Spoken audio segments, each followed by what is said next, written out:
I love the final season of Game of Thrones, and I know that's an unpopular opinion. Is it perfect? No, there's plenty to nitpick. But I'd rather focus on what worked. Because I'm grateful that we got an ending to this story. Any ending at all. For a saga this massive, that's no small feat.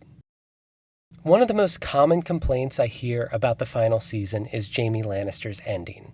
Specifically his decision to leave Brienne and return to Cersei. People say that decision ruined his redemption arc, but I disagree. I think it completed it. Going back to Cersei is what redeems Jaime. No, he didn't get a happy ending, but this is Game of Thrones.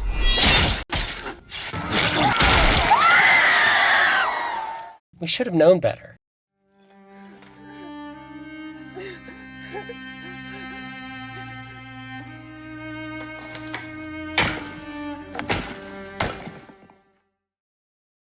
One of my favorite things about Jaime Lannister is that he tells us exactly what his story is about. So many vows. They make you swear and swear. Defend the king, obey the king, obey your father, protect the innocent, defend the weak. And what if your father despises the king? What if the king massacres the innocent? It's too much. No matter what you do, you're forsaking one vow or another. The central question of Jaime Lannister was never, can he be redeemed? It was always, what do you do when your promises conflict? What do you do when you're forced to make an impossible choice? I was 18 the first time I read Game of Thrones. It was 2004 and I had no idea what I was getting into. So when this happened... The things I do for love.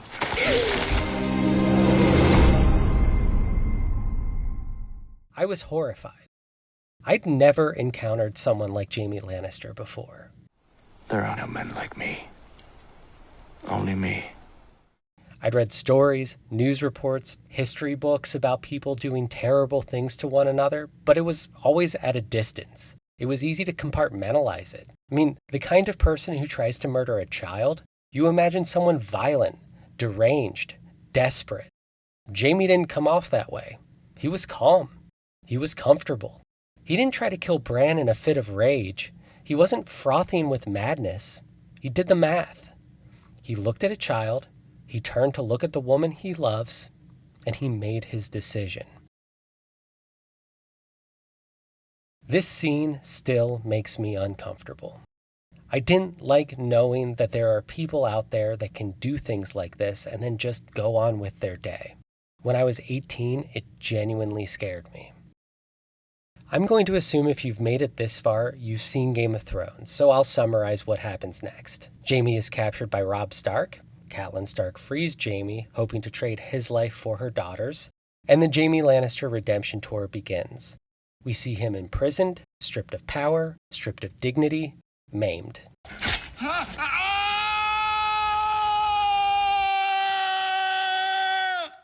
We see the world through his eyes. We learn what he's been through. We feel the weight of the choices he's made, his guilt and his coping mechanisms. And against all odds, many of us, myself included, began to hope. Maybe, just maybe, the man who began as a villain could become something more. Maybe he could rise above it all. Maybe he'd listen to the angels of his better nature, escape his past, and earn a future. But we didn't get that. We got this. To understand how we got here, we have to back up. To Jaime's return to King's Landing after his year in Stark captivity. To his return to Cersei, the one person he thought would never stop waiting for him. And this is the reception he gets. Something's changed. Everything's changed. You come back after all this time with no apologies on one hand and expect everything to be the same. What do you want me to apologize for? For leaving me. You think I wanted to be taken prisoner? Don't know what you wanted. You weren't here. You left me. Alone. Every day I was a prisoner. I plotted my escape. Every day. I murdered people so I could be here with you. You took too long. What are you saying? I'm saying you took too long. And look, I know everyone hates Cersei, but she kind of has a point. Jaime didn't have to leave King's Landing. He could have stayed by her side, but he didn't. He attacked Ned Stark in the street. Attacking him was stupid. and fled the city. That one moment led to a year in captivity, a year Cersei spent alone. If he'd been with her, he might have stopped Tyrion from sending Myrcella away. He could have protected and comforted Cersei and Tommen during the Battle of Blackwater. With Jaime, Cersei wouldn't have felt so exposed, so isolated, and so angry. He's a member of the Kingsguard. He swore to be there to protect the king, to protect her, to protect their children, and he was gone. All because he had to attack Ned Stark. Things spiral from there. Jaime fails to protect Joffrey, then he frees Tyrion, a choice that makes him feel noble until Tyrion uses that freedom to kill their father, Tywin.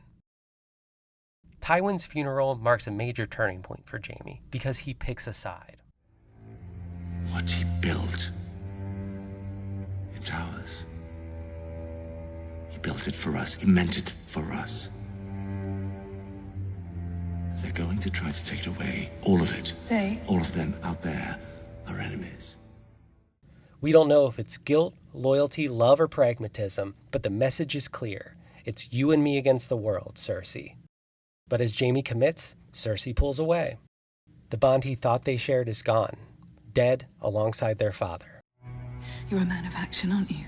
When it occurs to you to do something, you do it. Never mind the consequences. Take a look. Look at the consequences. Cersei doesn't just blame Jaime. She condemns his nature, his instinct to act without thinking. And Jaime doesn't have an answer for her because, once again, Cersei's not entirely wrong. Every time Jaime acts, it backfires. And he still hasn't learned because when he and Cersei receive a death threat targeting their daughter, Myrcella, Jaime does what he's always done. He acts because Jaime Lannister is a man of action. But when Bronn asks him why he's going to Dorne, Jaime doesn't have an answer. Why are you here? Why not send 40 of me? Or an army? Unlike most folks, you've actually got one. Because I don't want to start a war. That still doesn't explain what you're doing here. It has to be me.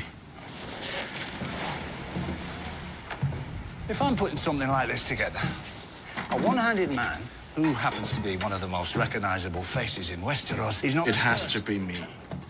Jaime either doesn't know why he's going, or he's not willing to admit it. But Bronn knows. You set your brother free, didn't you? I bet your sister didn't like that. Jaime isn't going to save Myrcella. The best thing he can do for Myrcella is stay away. Jaime is going to prove himself to Cersei. But again, this is Game of Thrones. Jaime doesn't save Myrcella. Myrcella? Myrcella? And while Jaime's away on another failed mission, Cersei suffers. She's imprisoned by the High Sparrow. She's tortured, humiliated, forced to confess her sins. The faithful strip her naked and march her through the streets of King's Landing. She's bombarded with insults. People throw food, excrement. They expose themselves. They scream. Jaime said he'd be there for Cersei, and once again he wasn't. So Cersei carries on alone. And when Jaime finally does return, he's not bringing back Myrcella. He's bringing back Myrcella's corpse. He doesn't come home a hero. He comes home a failure. Again. But this time Cersei doesn't push him away. She renews her vows to him, and he renews his to her. You told me yourself when Father died. You said we had to stay together. You said people would try to tear us apart, take what's ours. It was a prophecy too. I didn't listen to you, and everything you said came true. Fuck prophecy. Fuck fate. Fuck everyone who isn't us. We're the only ones who matter. The only ones in this world. And everything they've taken from us, we're going to take back and more. We're going to take everything there is. Now, is what he's saying wrong? Yes. Is it evil? Also yes. Does he know that these are the only words that will comfort Cersei? Categorically yes. So he says them, and I believe he means them.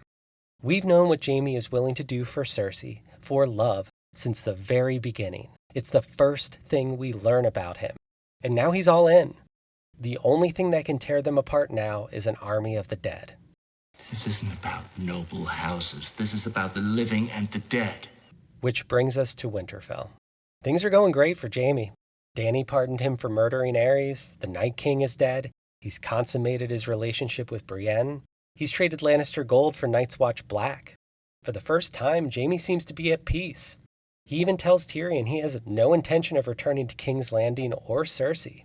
He's going to stay in Winterfell with Brienne. So she's going to stay here with you? I just want to protect the Stark girl, so...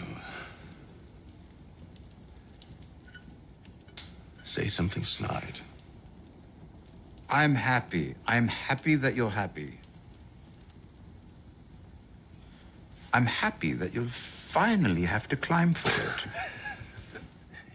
Have we ever seen Jaime Lannister laugh like this before? I rewatched the whole show this summer, and I think the post-Battle of Winterfell euphoria is the first time we've ever seen him happy. It felt like he arrived. He made it.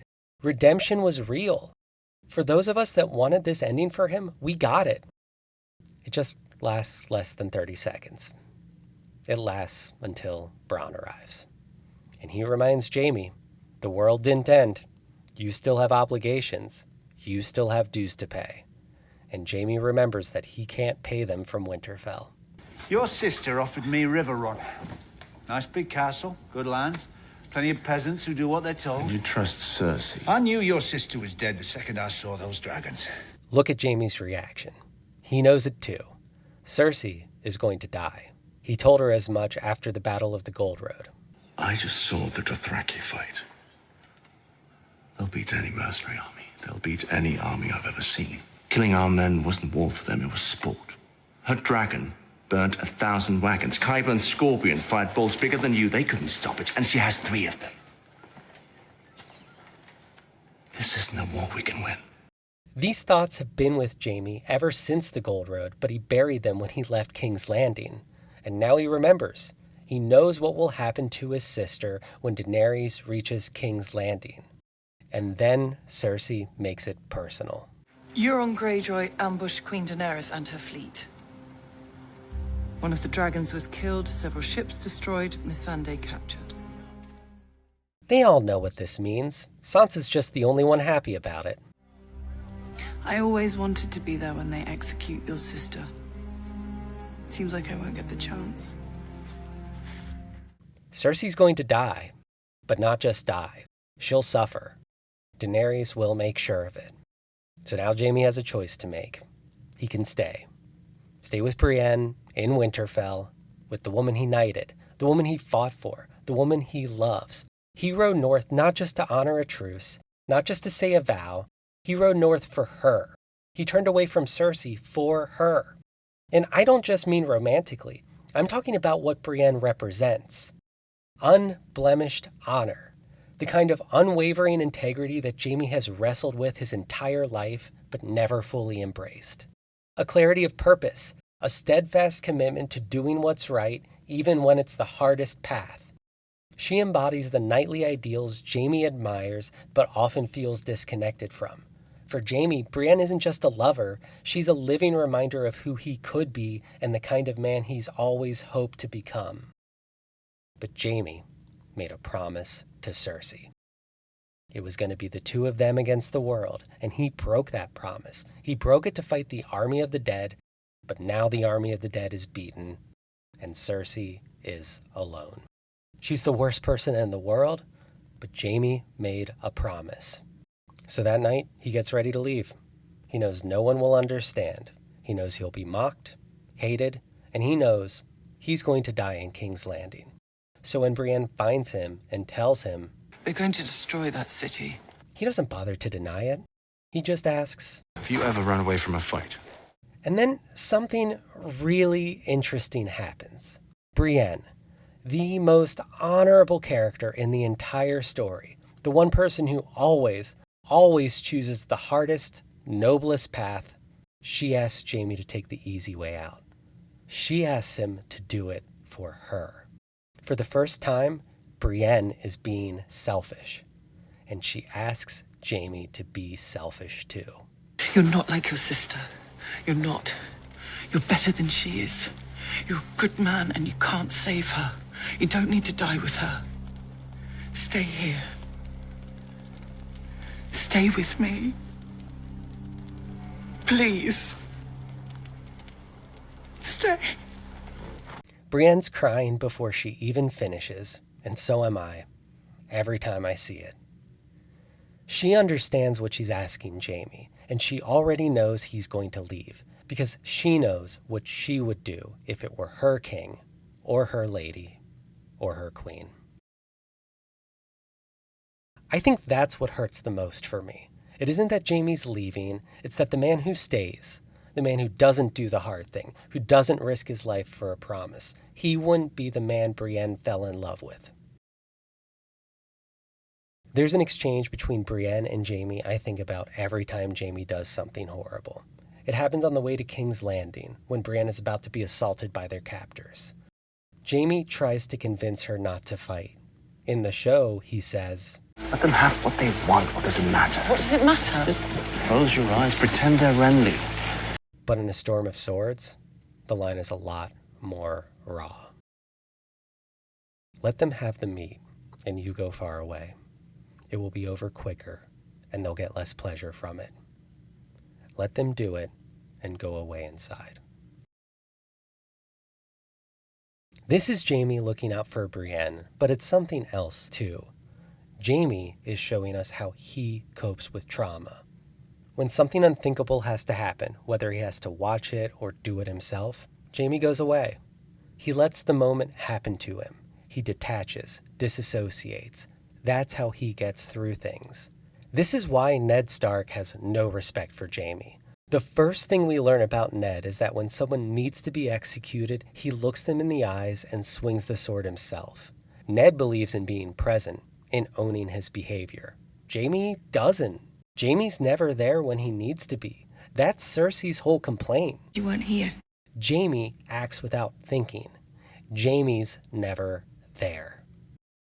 We see this reflected visually in the show, especially when Jaime does something horrible. He looks away when he shoves Bran out the window.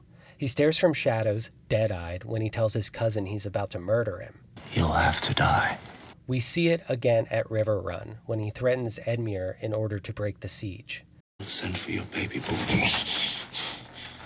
And I'll launch him into River Run with a catapult. Because you don't matter to me, Lord Edmure.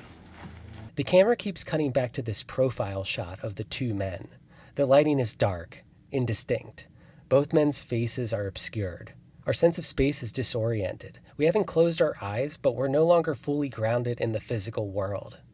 That's how Jaime's mind works when he sees something monstrous, or when he needs to be the monster himself. He gives the order to the meat, then he disappears. So now Jaime has one last choice. The woman he loves is standing in front of him, begging him to stay. He could shut down and retreat, or he could finally stop going away inside. He could stay present. He could look someone he loves and respects in the eye and tell her exactly who he is and why he has to go, without sugarcoating it, without flinching, without hiding. You think I'm a good man?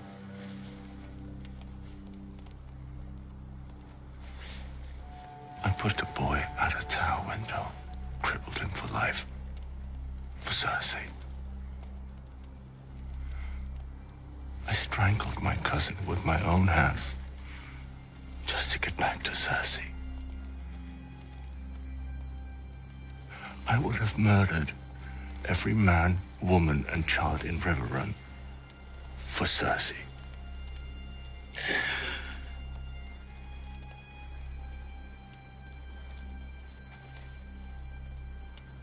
She's hateful. And so am I. This isn't just a confession, it's a reckoning. It's Jaime's moment of self-actualization.